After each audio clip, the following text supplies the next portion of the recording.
1947లో మనకు స్వాతంత్రం గురించి మాట్లాడుతున్నామైతే మనకి ఎందరో వీరులు స్వాతంత్రం తేయడానికి తన ప్రాణాలను అర్పించారు. అందులో ఒకడు భగత్ సింగ్ ఏంటంటే చిన్నతనంలోనే ఆయన స్వాతంత్రం కోసం పోరాడాలి, బ్రిటిష్ వాళ్ళకి మన ఇండియా నుంచి తరిమి కొట్టాలని చెప్పేసి స్వాతంత్రం కోసం పోరాడిన వ్యక్తి.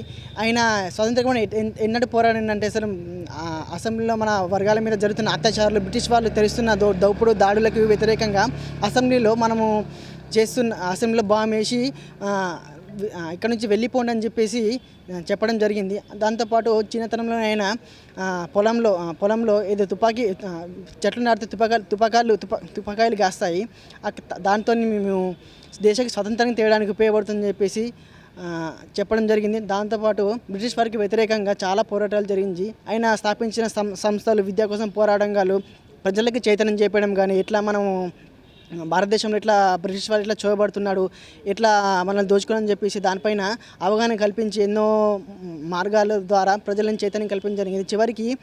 చివరికి ఏంటంటే ఆయన దేశ స్వాతంత్రం కోసం నేను ఉరికంబ అయినా ఎక్కడానికైనా సిద్ధమని చెప్పేసి దేశం కోసం ప్రాణాలు ఇవ్వడం జరిగింది.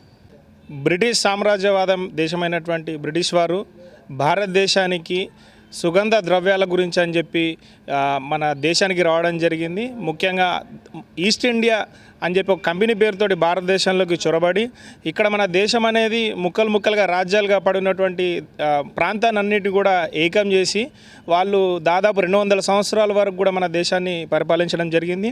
అయితే వీళ్ళు పరిపాలిస్తున్న సందర్భంలో భారతీయుల్ని కుక్కల కన్నా హీనంగా కూడా చూసిన సందర్భాలు చాలా ఉన్నాయి.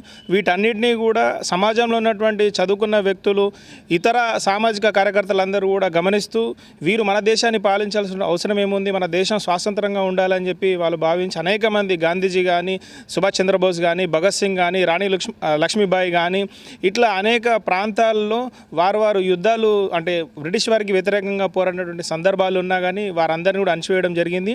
దీని తర్వాత వాళ్ళు ఏదైతే టెక్నాలజీని ఉపయోగించి మన దగ్గర విల్లులు, బాణాలతో ఉంటే వాళ్ళు తుపాకులు తీసుకురావడం, బాంబులు తీసుకురావడం చేసి భారతీయులందరినీ కూడా అణచివేయడం జరిగింది. వీటన్నిటినీ కూడా గమనిస్తున్నటువంటి ప్రజలందరూ కూడా ఒక్కొక్కరిగా ఏకమవుతూ ముందుగా ఏదైతే సిపాయిల తిరుగుబాటు జరిగిన తర్వాత కొద్దిగా మన దేశవ్యాప్తంగా కూడా కొద్ది కదలిక వచ్చింది. దాని తర్వాత గాంధీజీ ఏదైతే ఆఫ్రికాకి వెళ్ళి బారిస్టర్ కోసం వెళ్ళి రిటర్న్ వచ్చిన తర్వాత దేశంలో జరుగుతున్న అలజడులన్నింటినీ కూడా గమనించి లేదు మనం శాంతియుత మార్గంలో వెళ్ళాలని చెప్పి గాంధీజీ తీసుకోవడం, దాంతోపాటు సుభాష్ చంద్రబోసు లేదు మనం ఆయుధానికి ఆయుధం పేరు చెప్పుకొని వెళ్తేనే మనకు స్వాతంత్రం వస్తుందని చెప్పి సుభాష్ చంద్రబోసు ఒక ఆజాద్ హింద్ ఆర్మీని ప్రారంభించడం, భగత్ సింగ్, చంద్రశేఖర్ ఆజాద్ లాంటి వాళ్ళు కూడా లేదు మనం విప్లవ పదంలోనే వెళ్ళాలి, వాళ్ళకు దెబ్బకు దెబ్బ కొట్టేయాలని చెప్పి ఇట్లా అనేక మంది వాళ్ళ పందాలను ఎంచుకొని స్వాతంత్రోద్యమాన్ని నడిపిన సందర్భం ఉంది.